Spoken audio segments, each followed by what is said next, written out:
Welcome back. It is halftime here at the Bud and Jackie Selleck Bowl. I'm Kelly Hallinan, and Butler is currently up against Marquette 1-0 thanks to a goal from Wilmer Cabrera Jr. This will be his fourth of the season, and we caught up with head coach Paul Snape earlier this week, and he said that Wilmer is more than just a goal scorer. He is one of the most professional players he has ever met, and his work ethic is unmatched. He can explode at any second, and that is just what he did this first half.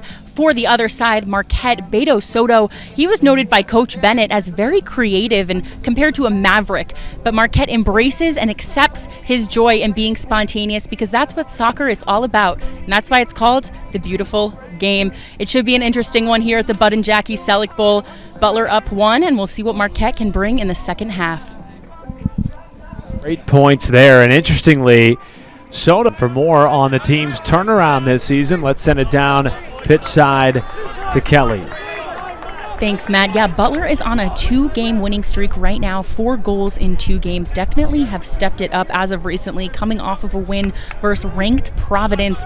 Was able to catch up with Jack Haywood earlier this week. He said they started off the season playing ranked tough teams. Number 1 Indiana, 18 Lipscomb, 5 Marshall, but hanging in there with number 1 Georgetown is what gave us a lot of belief, and it was a big confidence boost. Thanks, Matt. Yeah, one beautiful thing about this conference that both coaches agree on is how crazy competitive this league is. We talked to Marquette coach Bennett, and he said their team can win or lose to anyone, and that's what makes the league so fun. And right now, everybody is winning. Yeah, so a lot of fans over here at the Selleck Bowl were thinking maybe Coach Bennett was ejected, or why is he sitting in the bleachers behind his bench?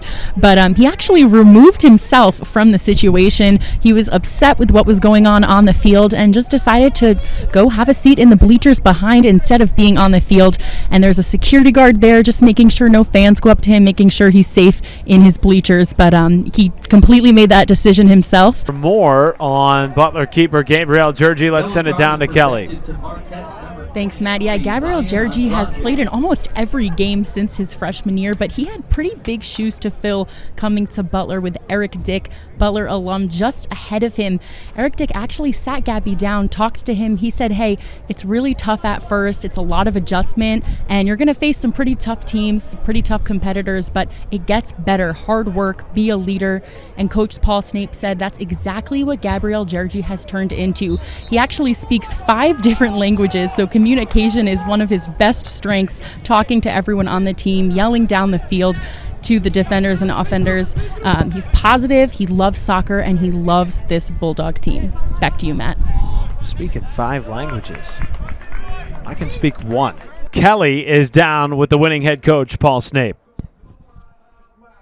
Butler head coach Paul Snape. Paul, we talked about the impact that the freshmen have had this season, a lot of new faces.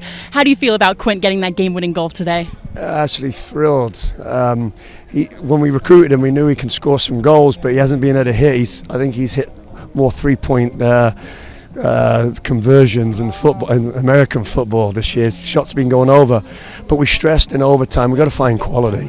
Marquette, yeah, they were down in numbers, but in spirit they were just still playing with 11. Sometimes when you go against 10 men, it's just harder because they all like ramp it up, and that's what they did. Marquette's a quality team, but it is nice to finish at the end. Tommy Visser controlled the ball, great layoff, and Quint kept it low, and now we get 3 points against a really quality team. It was a really tough game.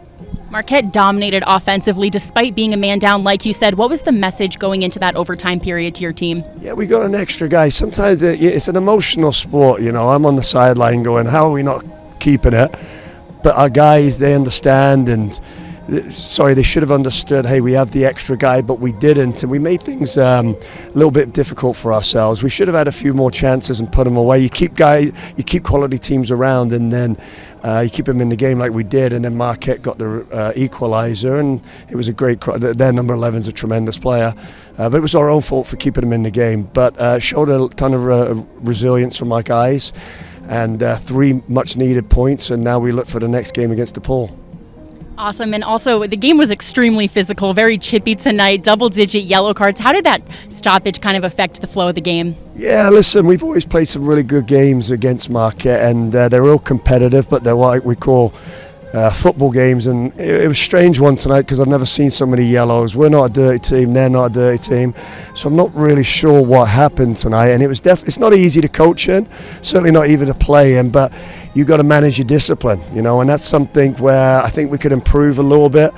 The discipline tonight, and if we kept our head a little bit and moved the ball, I think we could have been better. But all hats off to Marquette, they're a tremendous team, and overall it's a really good win against another Big East opponent. So I don't know where we are now, 5th or something like that, but we've got to improve and learn from this.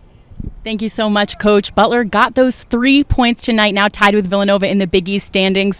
Thank you so much for tuning into this Big East digital broadcast from the Bud and Jackie Celebo